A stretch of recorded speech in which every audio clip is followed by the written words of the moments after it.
Assalamualaikum warahmatullahi wabarakatuh.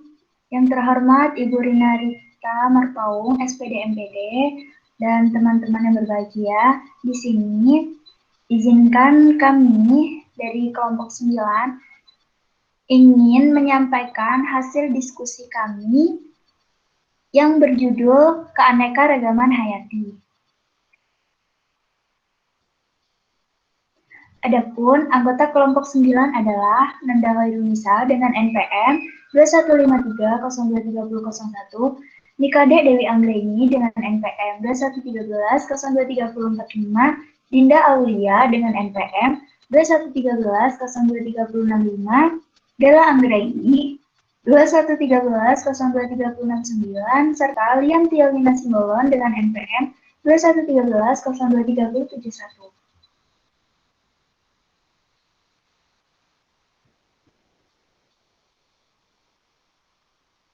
Adapun materi yang pertama yaitu tentang pengertian keanekaragaman hayati yang akan saya bacakan sendiri.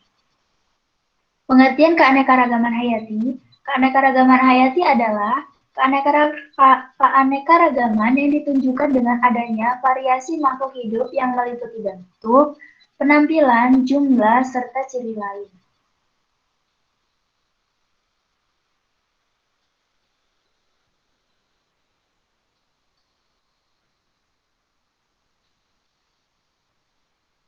Keanekaragaman hayati berkembang dari 1. Keanekaragaman hayati tingkat genetika, yang kedua, keanekaragaman hayati tingkat jenis, serta yang ketiga, keanekaragaman hayati tingkat ekosistem.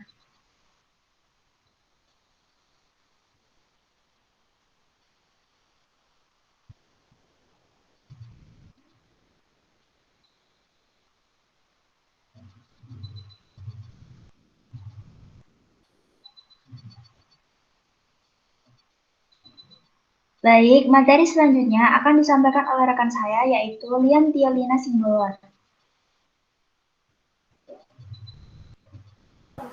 Baiklah, saya akan melanjutkan materi yang selanjutnya, yaitu keanekaragaman hayati tingkat gen. Keanekaragaman hayati tingkat gen adalah keanekaragaman yang timbul karena adanya variasi susunan gen dalam suatu spesies. Variasi gen menyebabkan fenotip dan genotip setiap makhluk hidup berbeda. Variasi gen dapat terjadi melalui perkawinan maupun akibat interaksi gen dengan lingkungan. Contohnya yaitu bunga kembang sepatu menunjukkan variasi bunga berwarna putih, merah, kuning, dan merah muda, dan ukuran daun.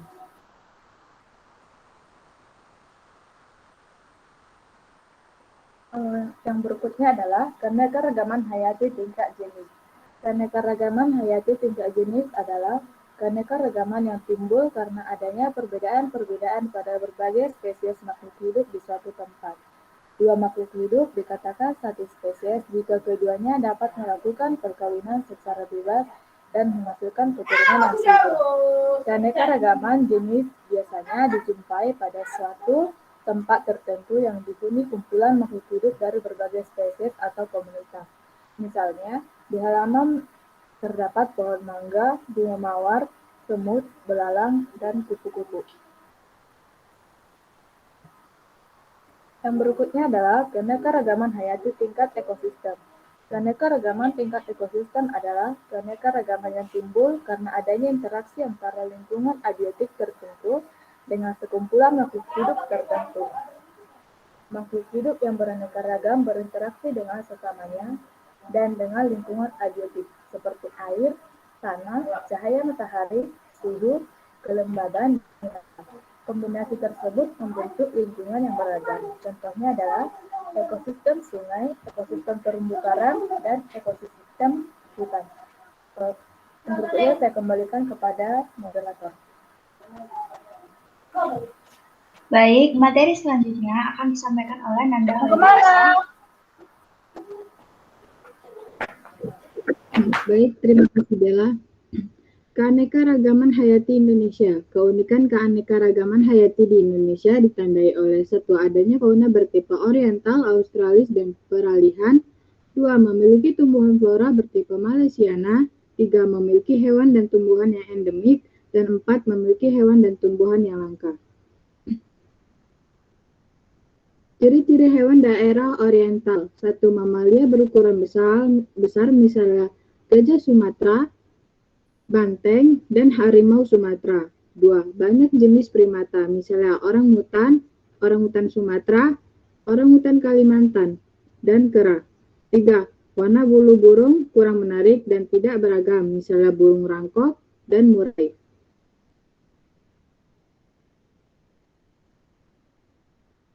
Ciri hewan daerah Australis. 1. Mamalia berukuran lebih kecil. 2. Memiliki mamalia berkantung, misalnya walabi kecil, walabi semak, dan kanguru pohon. 3. Warna bulu burung lebih menarik dan beragam, misalnya cendrawasih dan burung kasuari. Ciri hewan daerah peralihan. Pada daerah peralihan atau transisi oriental Australia, Sulawesi, dan Nusa Tenggara terdapat hewan-hewan dengan ciri khas tersendiri.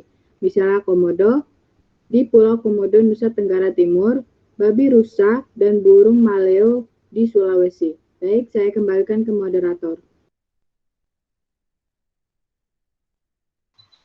Baik, materi selanjutnya akan disampaikan oleh Dinda Aulia. Baik, materi yang selanjutnya yaitu hewan dan tumbuhan endemik. Pertama, hewan endemik yaitu komodo. Di Pulau Komodo, badak bercula 1 di ujung kulon Banten, babi rusa, musang Sulawesi, dan tarsius. Kemudian ada tumbuhan endemik yaitu bunga rafflesia di hutan Bengkulu Sumatera Barat, Jambi, bunga rafflesia bornensis di Kalimantan, bunga matoa, dan bunga ratus lur permata hijau. Hewan dan tumbuhan langka.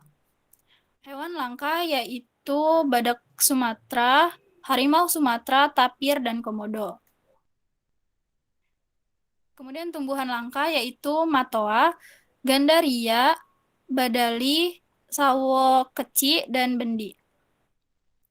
Manfaat keanekaragaman hayati yaitu bisa penghasil sumber daya alam. Yang pertama sumber kayu, sumber karbohidrat dan protein, sumber obat-obatan dan kosmetik, sumber plasma nutfah atau sumber gen, sumber perikanan. Sebagai sarana pengembangan ilmu pengetahuan, pendidikan, rekreasi, dan wisata.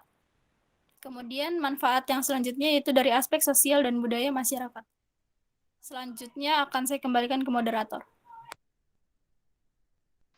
Baik, materi selanjutnya akan disampaikan oleh Nikade Dewi Anggreni. Baik, terima kasih Dela. Saya akan melanjutkan materi. 1. Hilangnya habitat dan fragmentasi. Hilangnya habitat dan menyusutnya materi pada tempat yang sesuai atau cocok untuk hidup. Fragmentasi habitat adalah pemisahan suatu habitat menjadi lebih kecil lagi. 2. Spesies eksotik. Introduksi spesies adalah suatu upaya mendatangkan spesies asing ke suatu wilayah yang telah memiliki spesies lokal. 3. Degradasi habitat. Degradasi habitat adalah kerusakan habitat karena polusi, misalnya hujan asam, autofikasi, efek rumah kaca. 4. Eksploitasi secara berlebihan. 5. Industrialisasi, kehutanan dan perikanan, perubahan iklim global.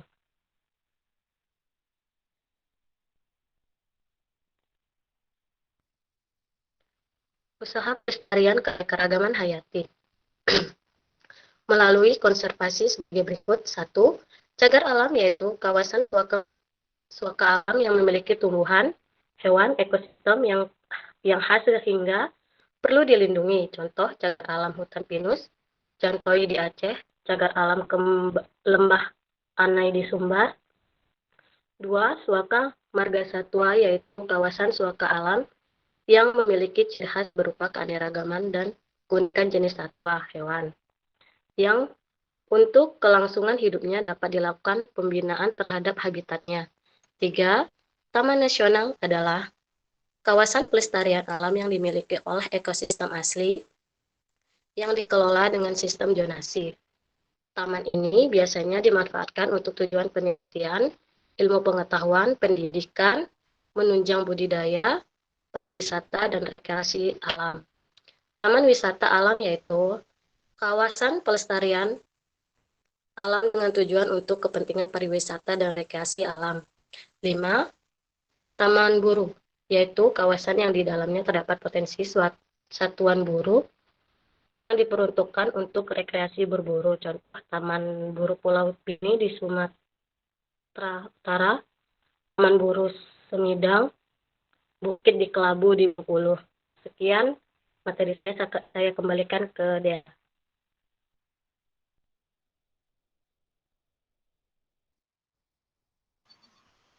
Baik, kesimpulan dari materi atau hasil diskusi kelompok kami adalah dalam materi ini kita sudah mengenal keanekaragaman hayati dengan adanya variasi makhluk hidup dan tingkat keanekaragaman hayati mulai dari tingkat gen, tingkat jenis atau spesies, dan tingkat ekosistem. Kemudian, keanekaragaman hayati di Indonesia dengan ciri-ciri hewan, fauna, bertipe oriental, tumbuhan atau flora bertipe Malaysiana, serta hewan dan tumbuhan yang endemik dan langka. Keanekaragaman hayati juga memiliki manfaat sebagai penghasil SDA hayati, sebagai ilmu pengetahuan, pendidikan, rekreasi, maupun wisata. Agar keanekaragaman hayati di bumi ini tidak hilang, perlu adanya upaya pelestarian keanekaragaman hayati tersebut. Baik, sekian presentasi kelompok kami. Kurang lebihnya kami mohon maaf.